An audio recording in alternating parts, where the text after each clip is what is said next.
And we've got our pilot, Shubhanshu Shukla, as our second crew member exiting the spacecraft. And some big smiles, as you said. India reached a major यानी शुभांशु शुक्ला का ही भारत का तिरंगा और तिरंगा देखते ही खुशी का एहसास देके परिवार वाले खुशी से झूम उठे हैं।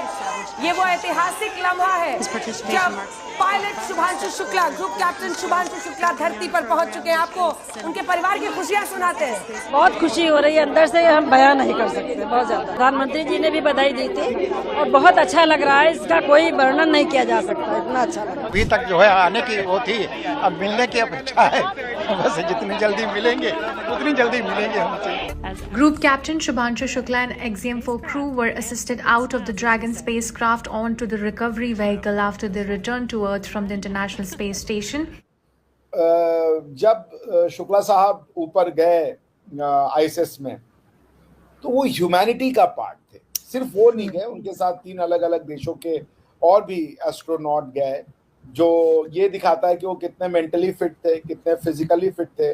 उन्होंने बहुत कुछ एंड्योर किया होगा वहां तक पहुंचने के लिए। 41 साल पहले कोई भारतीय अंतरिक्ष में गए थे और उन्होंने हमें बताया था कि ऊपर से भारत कैसा दिखता है, और कहीं ना कहीं मुझे लगता है कि हम सब ये जानना चाहते हैं कि आज भारत कैसा दिखता है। मैं आपको बताता हूँ, आज का भारत स्पेस से महत्वाकांक्षी दिखता है। और उन्होंने ऐसे एक्सपेरिमेंट्स किए जो भारत का अपना जो चंद्रयान मिशन होगा, जिसमें कि इंडिया पहले तो स्पेस में भेजेगा अपने लोगों को, क्योंकि इंडिया ने अभी तक कोई भी मैन्ड स्पेस मिशन नहीं किया है। उसके बाद दूसरा जो है इंडिया का जो प्रोजेक्ट है वो है लूनर मिशन। अब ये दूसरे एस्ट्रोनॉट बाहर आ रहे हैं, शुभांशु शुक्ला। ये देखिए, शुभांशु शुक्ला और भारतीय अंतरिक्ष यात्री और पायलट जो इस मिशन के दौरान आईएसएस पर मौजूद थे। भारत के लिए कई प्रयोग इन्होंने किए और शुभांशु शुक्ला की अब पृथ्वी पर, धरती पर कमाल है, एब्सोल्युटली कमाल है। मान लेते हैं कि चांद पे पहुंच गए। जय हिंद, नमस्कार दोस्तों। तो दोस्तों, शुभांशु शुक्ला स्पेस से वापस आ चुके हैं और दोस्तों उन्होंने अपने स्पेस जर्नी के बारे में पूरे मीडिया को बताया कि कैसी उनकी स्पेस जर्नी रही और क्या उनको दिक्कत हुई। और दोस्तों, इन सब के बावजूद जो सबसे प्राउड मोमेंट हमारे भारतीयों के लिए है, ये है कि हमारे भारत से कोई गया, वो भी ग्रुप कैप्टन बन के। उनके साथ 3 अलग देशों के लोग भी थे और पूरे वर्ल्ड में स्पेस में से वापस आना सही सलामत, जो कि 41 साल बाद ऐसा हुआ है, जो कि बहुत ही ज़्यादा हमारे लिए प्राउड मोमेंट है अभी पूरे वर्ल्ड में। और आने के बाद जब वो आए, तो जैसे कि स्पेस से आने के बाद होता है, जो कि चलने में बहुत ज़्यादा दिक्कत होते हैं यहाँ पे, क्योंकि वहाँ की ग्रेविटी में रहना और यहाँ की ग्रेविटी दोनों बहुत अलग है। और दोस्तों, इस अचीवमेंट से देखो पाकिस्तान का भी खुश नहीं रह सकता। तो पाकिस्तान इस चीज़ को लेके बहुत ही ज़्यादा उदासी भरा रहता है कि भारत इतनी तरक्की करता है और हमारे देश से कोई तरक्की करने वाला नहीं है। तो दोस्तों, आइए देखते हैं कि बाकी मीडिया का इसके ऊपर क्या रिएक्शन है। Thank you so much for having me Arzoo ji. Thank you so much sir. Shubhanshu Shukla, if मैं नाम ठीक ले रही हूँ, तो उनकी वापसी हुई है। क्या कहेंगे आप? हम साइंस और टेक्नोलॉजी पे भी आज बात कर लेते हैं, वैसे तो खैर हम पॉलिटिक्स पे करते ही रहते हैं। तो आप कैसे देखते हैं उनके सफर को और उनकी वापसी को? देखिए, अगर आप आउटर स्पेस ट्रीटी पढ़े ना, तो humanity has concluded one thing, कि हम स्पेस को पॉलिटिसाइज नहीं करेंगे। स्पेस का कोई पॉलिटिकल मैप नहीं होगा कि ये मेरा है वो तेरा है, जैसा हमने अर्थ पे कर दिया है।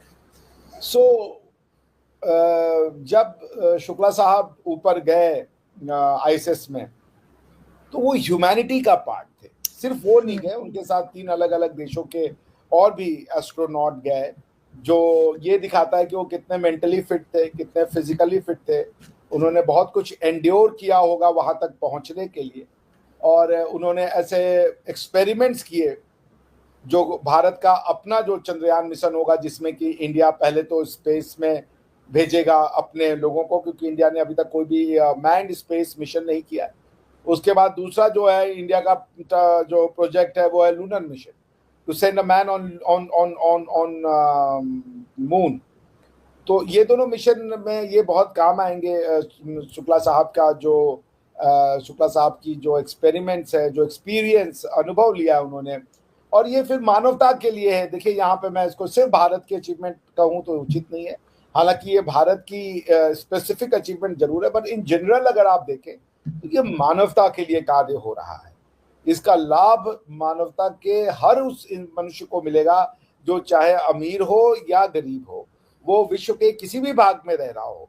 सुधांशु शुक्ला जी उन सब को रिप्रेजेंट करते हैं। इंडिया एक माइनर डिस्क्रिप्शन है ह्यूमैनिटी का। ह्यूमैनिटी की डिस्क्रिप्शन में जो है, ह्यूमैनिटी में और भी सब लोग आते हैं, उसमें से इंडिया एक है। हालांकि इंडियन दर्शन, भारतीय दर्शन, फिलॉसफी जो है वो वाकई में जो कहती है ना वसुधैव कुटुंबकम, वो एकदम सही है। और ये वसुधैव कुटुंबकम की ही बात है, तो आपको भी उतनी ही बधाई जितनी मुझे बधाई, सारी मानवता को बधाई। और हम तो कहते ही हैं कि जो सैफरन है, जो भगवा है, वो तो बात ही ह्यूमैनिटी की करता है, मानवता की करता है।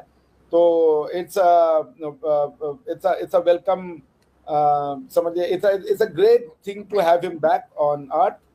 आई एम श्योर कि उनके जो एक्सपेरिमेंट्स है वो इंडिया के स्पेस मिशन को, मैन्ड स्पेस मिशन को प्लस मैन्ड लूनर मिशन में बहुत सक्सेस प्रोवाइड करेगा उनका experience. So I am looking forward to it कि we can further contribute to the cause of humanity through ISRO. जी, लेकिन सर सिर्फ हिंदुस्तान के लिए ही आप क्यों कह रहे हैं? उनका जो एक्सपेरिमेंट है वो तो, या जो उनको एक तजुर्बा रहा, वो डेफिनेटली वो तमाम ही कंट्रीज के लिए जो है वो फायदेमंद होगा। तमाम ही कंट्रीज को कुछ ना कुछ उसका बेनिफिट होगा। लोग पढ़ेंगे उनके बारे में, देखेंगे, सीखेंगे, और जो नए लोग आना चाह रहे हैं इस फील्ड में उनके लिए भी एक रास्ता उन्होंने जो है वो दिखाया है। तो आप ऐसा क्यों आपको लगता है कि सिर्फ भारत के लिए ही उन्होंने कुछ काम किया है? मेरे तो ख्याल है उन्होंने सबके लिए किया। मैंने तो बल्कि यही कहा कि वो ह्यूमैनिटी को रिप्रेजेंट करते थे। और देखिए, ह्यूमैनिटी में ईश्वर ने, गॉड ने, अल्लाह ने सबको सब चीजें नहीं दी हैं। कई लोग हैं जो पृथ्वी के ऐसे टफ टेरेन पे जीते हैं जहां जीवन बहुत दूभर है। अरबिया के लोग हैं -50 +52 डिग्री में, जहां पानी नहीं है, सिर्फ रेत ही रेत है, वहां जीवित रहते हैं। उसी तरीके से आप रशियंस को देख लें। खुशी हो रही है अंदर से, हम बयान नहीं कर सकते, बहुत ज्यादा। प्रधानमंत्री जी ने भी बधाई दी थी और बहुत अच्छा लग रहा है, इसका कोई वर्णन नहीं किया जा सकता, इतना अच्छा लग रहा है। अभी तक जो है आने की वो थी, अब मिलने की अपेक्षा है। बस जितनी जल्दी मिलेंगे उतनी जल्दी मिलेंगे हमसे। तो अब ईश्वर से प्रार्थना करते हैं कि वही